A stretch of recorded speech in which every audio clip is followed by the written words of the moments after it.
No último programa, na conversa, eu e o terapeuta Carlos Prates, a gente fez uma deixa sobre neurodivergência. E surge essa pergunta, né, na nossa cabeça, afinal de contas, o que é ser neurodivergente? Boa noite. Hoje, inclusive, está fazendo um pouco de frio e durante o dia estava calor. Então, a gente já tem aí uma ideia do que é ser neurodivergente, tá? Oscilações, né? Então, na verdade, neurodivergência nada mais é do que, em estudos desde 1998, trouxe como tinha um cérebro como padrão e esse cérebro neurodivergente ele funciona fora do padrão, tá? Então seria um cérebro funcionando fora de um padrão que tal qual foi colocado como, tá? Eu até tenho uma divergência sobre esse padrão, tá? Mas o melhor é saber, é um cérebro que funciona diferente do outro. E isso não é uma doença, é um transtorno, tá? Eu até gosto muito de trocar essa palavra. Porque transtorno dá uma impressão assim, de que está muito doente. Né? Transtorno pode ser, não funciona do mesmo jeito que o outro. Funciona diferente. E aí eu preciso compreender. Por exemplo, imagina você olhando para uma pessoa que tem os olhos bem azuis. E aí, quando você olha para o cabelo dele, tá igual o cabelo do Matheus. Tá um pouco divergente. Porque a expectativa que as pessoas têm é de que, se ele tem olhos azuis, ele é caucasiano. Verdade. Aí É eles um vão. padrão, né? O estereótipo. Isso é o estereótipo. Então, você olha para o Matheus, tá aqui olhos azuis brilhantes, com um cabelo levemente. Né? Afro, né?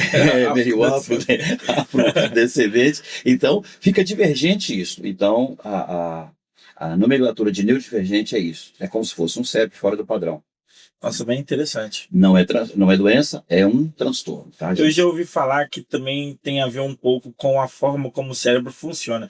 Por exemplo, às vezes a frequência de um é mais acelerada que a outra. Tem verdade nisso, não é isso? Tem. Aí sim, aí tem é, vai variar de indivíduo para indivíduo. Tá, Vamos entendi. pegar, por exemplo, a diferença de um menino que tem TDAH. Ele pegou lá TDAH nível 1 ou 2, tá? E um menino que é autista. As pessoas às vezes confundem muito isso. O TDAH, ele vai fazer o seguinte, é como nós estamos aqui nessa mesa, ele vai pegar isso daqui e ao mesmo tempo que ele está com isso aqui na mão, ele olha para esse outro objeto, isso aqui fica para cá. Aí de repente ele larga esse objeto e pega esse celular. E é interessante, ele vai largando tudo onde é que fica. Tá? Entendi. O Estou me autista. identificando aqui. Você tá- porque por isso que é chamado de hiperfoco, tá? Então, o que é o hiperfoco? É o menino que tem vários focos, ou ele está ali com sinapses diferentes. Ele é buscando várias sinapses. Então, ele está ao mesmo tempo falando com Mateus e enxergando aquela lâmpada e mexendo no celular, tá? Então, Entendi. viu, gente? Eu sou neurodivergente, eu sou TDAH, eu sou espectro, tá? Um pouquinho de Eu tudo, sou um né? pouquinho de tudo. A minha esposa costuma dizer que eu sou espectro a mais, né? Tem um diagnóstico que ela faz de mim, né? Então, não sei se é por Olha, causa da convivência também. Mas, na verdade, eu sou sim, tá? Eu sou daquele que às vezes desce do escritório e chega no carro e fala, opa, cadê a chave do carro? acontece isso. É um espectro. E agora, hoje eu não me culpo, porque senão eu falo, puxa, eu estou esquecendo demais. Antes, sim. Hoje não, eu já sei que eu funciono dessa forma. Como que eu trabalho isso para mim? Então, para quem está me ouvindo, as pessoas pensam ali só em criança, né? Verdade. Se está em criança, vai ter os adultos. Porque se não é doença, não tem cura. Se não tem cura, eu vou me adaptando a como eu funciono. Então, uma pessoa já adulta, o que ele precisa fazer? Ele precisa se organizar para o dia de amanhã. Então, como é que eu saio do escritório para mim não continuar esquecendo a chave? Eu vou fazer uma logística. Aí eu vou pegar a chave do carro, junto com a chave que vai fechar a porta, junto com a maleta que eu vou sair com ela. Então, quando eu pegar um, eu pego todos. Então, se eu esquecer um, eu tenho que esquecer todos. Entendeu? Engraçado, eu faço isso naturalmente, às vezes. Por exemplo, é, Se eu marcar comigo, eu tenho essa dificuldade também, porque muitas vezes eu não me valorizo. Se eu marcar comigo, eu vou fazer isso, vou pegar isso. Para mim, eu não consigo fazer. Quando eu marco com uma outra pessoa, e, por exemplo, vou assinar um contrato importante, então tem que estar lá a tal hora. Aí o que, que eu costumo fazer? Eu fico tão focado que a noite antes, eu passo as roupas, deixo tudo organizado, a minha mala perto, para eu não esquecer nada. Porque eu coloco um grau de importância tanto naquilo, que aí eu consigo me preparar. Só que eu não sou assim. Isso é um caso atípico que surge na minha vida, mais ou menos, entendeu? Com o tempo, percebe que hoje você já está com 32. 32 anos. Com o tempo, você foi se adaptando.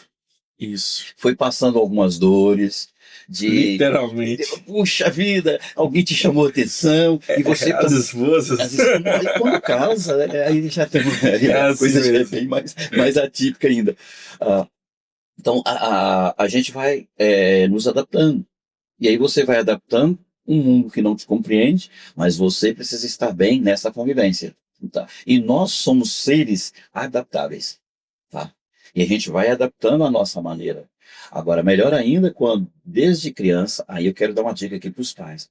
Os pais que têm um filho que tem essa, eu diria, essa diferença, seria importantíssimo, ao invés de gritar, orientar. Para orientar, compreender como essa criança funciona, como ela percebe as coisas. Você tem que investigar ela. O fato dela ter nascido de você, ela não é igual a você. E ela não vai ser nem um mini você. E olha que interessante que essa ideia de mini você, ela já vem antiga, tá? Até há poucos anos no nosso país, aqui no Brasil, criança era chamada de mini-homem. Olha. Essa era a nomenclatura, tá? Era o mini-homem. Então é como se o menino ele é a minha miniatura. Então ele vai ter que ser uma réplica de mim, seguir os meus passos, fazer o que eu faço, e ai dele se não fizer. Tá? Aí coloca aquele fardo, né? Aquele peso. Peso. E se torna terrível. Então, às vezes tem um menino que você está falando para ele algo, você está apontando um 6 e está enxergando um 9. Vai depender do ponto de vista. Então, e aí você está brigando com ele, que é um 9, e ele tá dizendo, não, mas isso é um 6. Aí quando você muda de lado, que vai ver na perspectiva dele, você descobre que o que ele está vendo é real. Sabe quando que isso acontecia comigo? E o pessoal danava me xingar? Quando eu tava jogando sinuca, moço. Eu via lá, eu jurava que era o 9. Eu falo, não, o traço tá ali na perninha, então isso aí não, o traço na cabeça é o 6, o traço agora tá na perna. E eu não conseguia identificar pra mim, às vezes eu falava 9 e o pessoal falava que era 6. Falava 6 era o 9, porque as bolas elas vão rolando, né? Sim. Confunde a cabeça. E para quem tem um espectro, exatamente, porque ele está enxergando, a primeira coisa que ele enxerga, bola rolando. Até ele fazer essa percepção de que a posição dos números tem uma validação, isso para ele, aquilo por enquanto não tem importância nenhuma, aquele tracinho embaixo ou em cima, tá? Por exemplo, eu vou te falar uma coisa minha aqui. Eu entendo muito as coisas por som. Tem essa... a minha compreensão cerebral ela é pela sonorização das coisas. Olha. Então, é comum, até hoje, com 59 anos de idade, e se eu for escrever hora e oração, para mim não faz diferença nenhuma se um tem H e o outro não tem. Porque a pronúncia basicamente é a mesma. Hora, oração. O meu cérebro não mudou nada. Pizza, para mim, ela vai ser com C cedilha, com 2 S, com um C, porque no meu cérebro entende. Pizza. O que ele associa pizza? Comida. Ou seja, como o som é o mesmo, só muda a grafia. Exato. Quando você vai escrever, você não faz essa diferença. Se você vê eu escrevendo um texto na primeira linha, você vai falar assim, putz, grilo, o que ele escreveu aqui? Porque eu escrevo conforme eu penso. Então, como eu gosto de escrever, eu gosto de estudar, então eu vou... Aí depois, quando eu vou fazendo as correções, até eu fico assim, afinal de contas, o que eu estava querendo escrever aqui? Na verdade, eu sei, tá? Hoje eu sei. Mas houve uma época que eu me culpava muito por causa disso. Tá? Eu cheguei a fazer como professor, eu fiz um curso de 1 ano só para mim poder entender o que era isso. E aí o curso foi tão interessante que eu só fiquei lá um ano. Continuo fazendo a mesma coisa. Bom, quando eu descubro como a engenharia do meu cérebro funcionava, pronto, eu falei, agora Aí deixa você se comigo. libertou. E aí é legal que a gente casa com quem tem necessidade, né? Ah, verdade. Porque, e pelo que eu conheço Exatamente. da outra parte, né? A outra terapeuta? Ela é muito metódica em escrever, tudo ponto, certinho, gramática, ortografia. Sim, ela tem que fazer, ela tem que corrigir, ela coloca bonitinha, ela. Acho que não é à toa que ela também tem formação em pedagogia, né? E ela Faz vai, sentido. ela coloca tudo bonitinho. Quando eu escrevo alguma coisa, a primeira coisa que ela faz é dar uma certificada dos meus escritos. Isso é bom, ter uma parceira, né? Tá, excelente. Às vezes eu vou fazer relatório. Aliás, quando eu tenho que fazer um relatório, eu vou lá e faço o relatório e imediatamente eu mando para ela. Não falo nem por quê. Ela é seu chat GPT. Porque automaticamente ela já vai fazendo as correções. Isso é bom. Já criou até uma didática isso.